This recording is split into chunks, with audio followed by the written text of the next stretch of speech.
देखिले तो माँ मु कहूଥିଲି ना ए प्रिया ही अलमारी चाबी चोरी करछि बोली सी चाहूची ए घर ऊपर कब्जा करियो बोली। प्रिया कुआडे गलु शीघ्र एडिका डाकुଥିଲି माँ।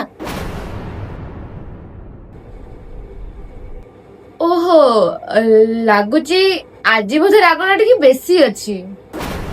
पाटी चुप कर सत कथा कह अलमारी चाबी कुआडे गला।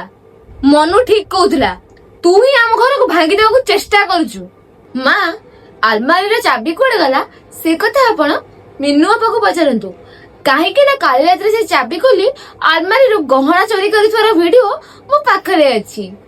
ना ना ना एटा मिछ मु तो चोरी करनी। ना ना ना कौन चलछि एठी घर भीतर पशु मास लागु जेमती मु गोटे युद्ध मैदान भीतर पसी आछि। देखलु तो आकाश भाई ए प्रिया आज मां को आगे मो ऊपर हाथ उठैला आ कहूची मु का अलमारी रो जिंस चोरी करिछि।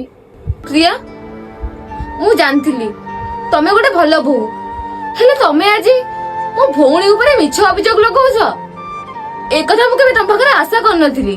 मु तमर स्त्री हे तमे भूली जाउछ मु सेई प्रिया जे निजर असमान टिके हेले भी बर्दाश्त करि पारिना।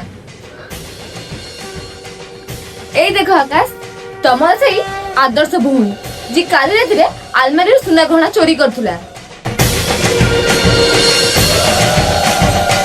बंद करे सब मिछ नाटक मनु मु केबे स्वप्न रे भाबी नथिली मो भौणी एटा तळु खसी जेबो बोली। प्रिया मते क्षमा करि दे मु मनु कथा रे पड़ी तुते बहुत सारा कटु कथा कहिछि रे। क्षमा मागिया दरकार नाही मां किंतु गोटे कथा मन रखंतु जो घर निज बहु को पर बोली भाबंती से घर भांगिया पई पर लोकंकर आवश्यकता न थाए।